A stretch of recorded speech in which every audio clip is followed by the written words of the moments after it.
Good morning friends. आज तुम्ही काय स्पेशल भाजी करायला आहे मला कमेंट करून सांगा. आम्ही करत होते आज दोडका भाजी, म्हणजे कॉमन दोडका भाजीचं थोडंसं वेगळं आहे. म्हणजे तुम्हाला रेसिपी शेअर करावं, म्हणजे सगळ्यांची थोडं थोडं वेगळं असते म्हणून म्हणले काहीतरी यूज होईल म्हणून टाकायला आले. हे बघा, ह्याला काय काय घेतले मी तुम्हाला करतच सांगते. आता थोडंसं तेल कढईत घालून घेऊ. आणि काही लोकांचं कमेंट येते की कढई कसलं झुणकट आहे. हे खरं म्हणजे माझी सासूबाईची आहे, त्यांचं आठवण म्हणून मी अजून चेंज केलेले नाही आहेत. माझ्याकडे पण नॉनस्टिक कढया आहेत, खरे हे ह्याच्यात काय चव येते ना ते बाकीची भांडीची येत नाही, म्हणून मी हे कंटिन्यू केले हेच कढई.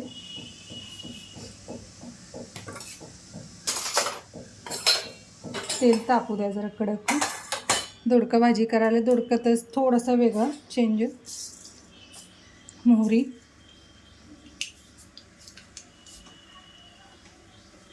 हे असं दोडका भाजी आहे की कसं भातावर पण भाकरी आणि चपाती सगळ्यालाच यूज व्हायला पाहिजे.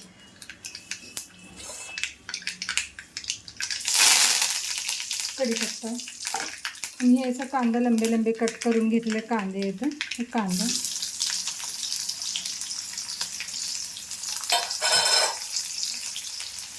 कांदा थोडंसं ब्राऊन होईपर्यंत थोडंसं तेलात फ्राय करून घेऊ.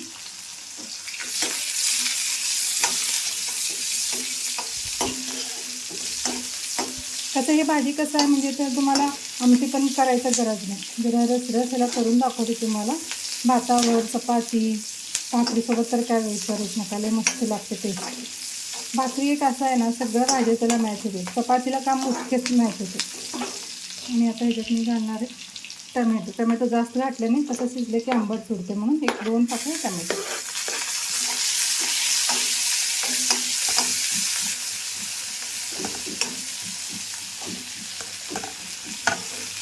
छान असं ब्राऊन झालं बघा कांदा,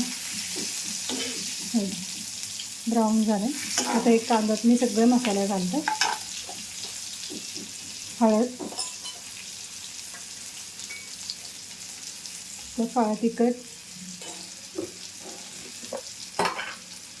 बेडगी मिरचीचं लाल तिखट म्हणजे कलर येण्यासाठी थोडंसं.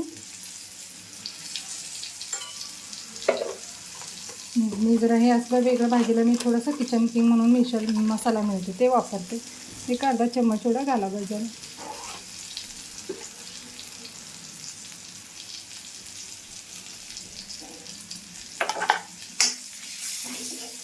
मसाला सगळं फ्राय करून घ्यायचे. नंतर ना आता दोडका,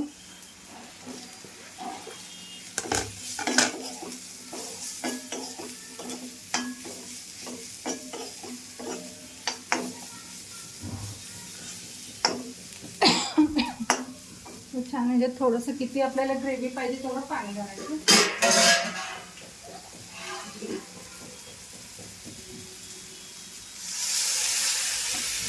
दोडका शिजायला पण पाणी लागते आणि थोडंसं ग्रेव्ही राहण्यासाठी पाणी घालायचं.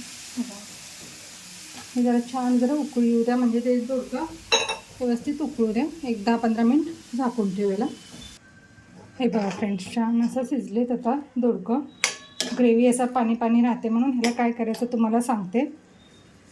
ह्याच्यात काय करायचं, 1-2 चम्मच एवढं बेसन भाजून, 1 नाही तर 2 चम्मच, थिकनेस जेवढं पाहिजे त्याच्यावर डिपेंड आहे. मला थोडंसं थिकनेस पाहिजे, बेसन भाजून ठेवलेलं आहे. 1-2 चम्मच एवढं बेसन टाकतो. कसं ह्याच्याने थिकनेस येते. कसं आहे ऑफिसचे डबे स्कूलचे डबे ते असल्याने यूज होते. आता ह्याच्यात अजून मी काय काय टाकते सांगते तुम्हाला. 2 चम्मच दही, एवढं छान टेस्ट येते ना, खट्टा मिठा 2 चम्मच दही आणि थोडंसं ताजं कोथिंबीर.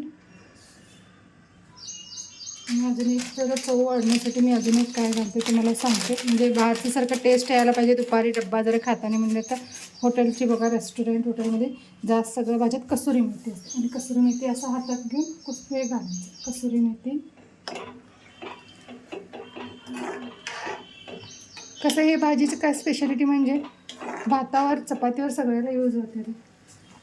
आणि लास्टला मी घालणार आहे इथे थोडंसं शेंगदाण्याचे कूट, थोडंसं टाकायचं. जास्त नको, ऑलरेडी थिकनेस होते ते बेसन घातलं म्हणून. आणि मीठ बघा तुम्हाला कसं जास्त पाहिजे तर जास्त, कमी तर कमी. आमची जरा भरपूरच खाते.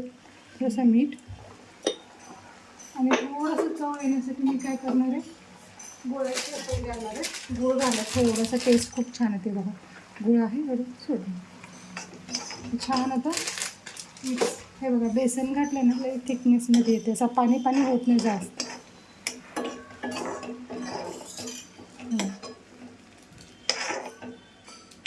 हे बघा असं एवढं थिकनेस जरी ठेवलं बस झालं. कसं दुपारी डब्यात कसं चपाती भात कशावर पण यूज होते. चपाती जर आमटी खायचं नको वाटलं, हेच भाजीची ग्रेव्हीसोबत पण खाऊ शकते. आणि चपातीला पण होऊन जाते आणि भातावर पण. टेस्ट तरी मस्त लागते. जरी आवडत असेल तर माझी भाज्याची रेसिपी तर चॅनलला लाईक आणि सबस्क्राईब करा. थँक्यू.